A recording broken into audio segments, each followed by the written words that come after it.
Hello everyone, मैं वंदना आप सबका यूपीएससी टाइम में स्वागत करती हूँ। आज हम क्लास 7 का चैप्टर 10th पढ़ने वाले हैं, जो कि आवर पास टू का लास्ट चैप्टर है। 18th सेंचुरी पॉलिटिकल फॉर्मेशन, यानी कि 18th सेंचुरी में पॉलिटिकल फॉर्मेशन किस टाइप से हुई अलग अलग जगह पर, अलग अलग स्टेट में। Now let's start the chapter.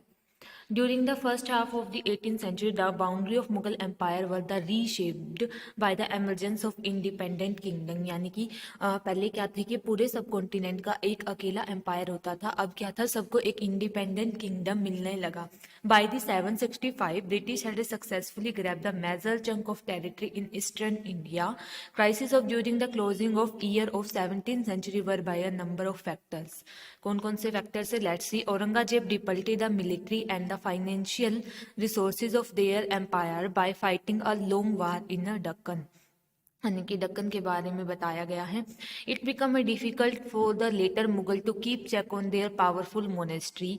Peasant and zamindar rebelled in many part of northern and western India because of the mounting taxes. Emergence of new states. Now independent kingdom आ गए थे, तो उन स्टेट्स का एमरजेंस कैसे हुआ। Now let's see. The state were divided into 3 overlapping group. State that were old Mughal provinces like our Bengal and Hyderabad, and the ruler of these states were very powerful.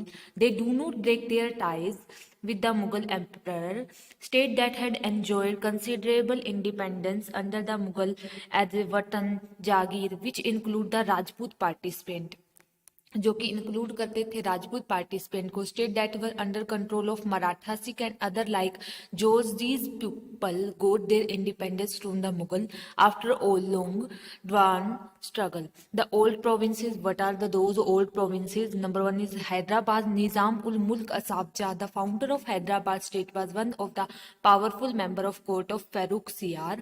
Farrukh Siyar जो थे के court का एक मतलब अच्छा member था। The state of Hyderabad constantly against in a struggle against the Marathas to the best and independent Telugu warrior chief nayakas and the प्लेटू।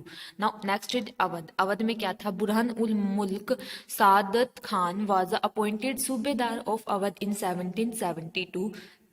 Awadh prosperous route controlling the main trade route between the North India and the Bengal. Subedar also held combined office of Subedari, Diwani, Fawzari, जैसे कि he was maintaining the political, financial and military affair of provinces in the Awadh.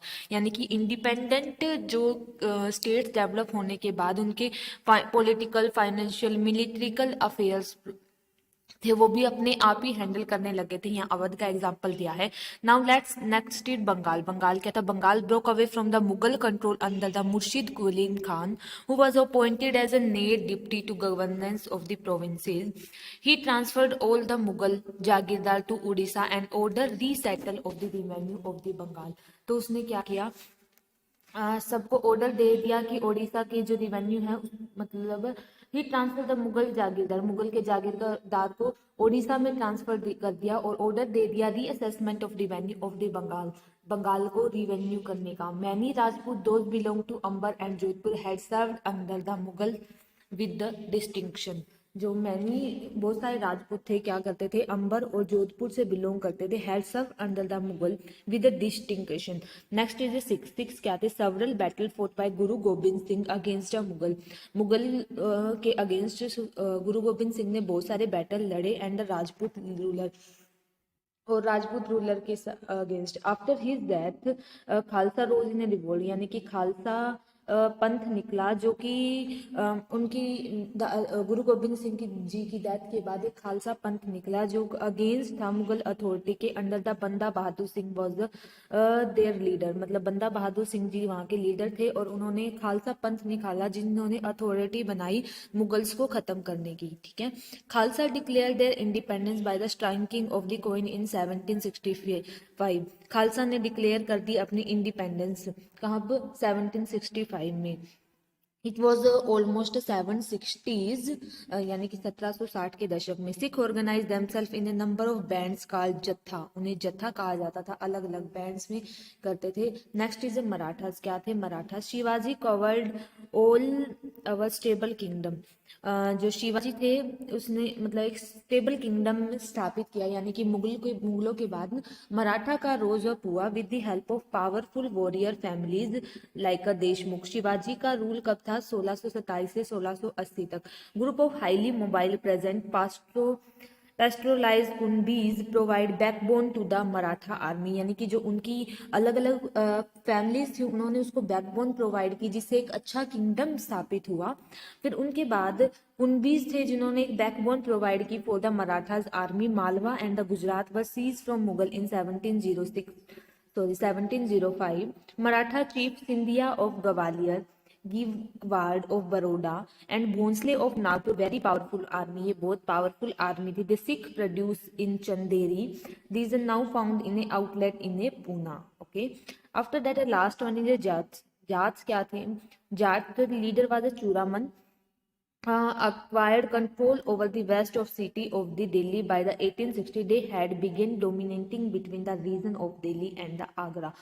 इन्होंने waste city में यानी दिल्ली वाली side क्या हुआ अपने आप को डोमिनेट कर लिया। Under the Surajmal the city of Brahmaputra emerge as a strong state. Surajmal थे जो उनके अंडर में जो ब्रह्मपुत्रा है वो एमर्ज हुई एक स्ट्रॉन्ग स्टेट के तरह, क्योंकि वहाँ की पॉलिटिकल प्रोविंसेस और मिलिट्रिकल चेंजेस थे उसको कंट्रोल करना स्टार्टअप कर दिया था। एक अच्छा स्टेबल स्टेट स्थापित हो गया जहाँ लोगों को ज़रूरतों को देखा जाता था और उसे अच्छे से हैंडल किया जाता था। इस तरह से हमारी अवर पास्ट 2 बुक है वो कंप्लीट हो चुकी है। नेक्स्ट वीडियो से हम चैप्टर 8 की बुक स्टार्ट करेंगे और ट्यून्ड रहिए ताकि आपको मतलब चैप्टर की हर एक डिटेल्स टाइम पे मिलते रहे। अगर आपको ये वीडियो पसंद आया हो तो वीडियो को लाइक कर दीजिए। अगर चैनल पे नए आए हो तो चैनल को सब्सक्राइब करके बेल आइकन को प्रेस कर दीजिए ताकि आने वाली वीडियो की नोटिफिकेशन आपको टाइम पे मिल जाए। और वीडियो को शेयर कर दीजिए ताकि आपके फ्रेंड्स भी नॉलेज गेन कर सके। और thanks for watching the video.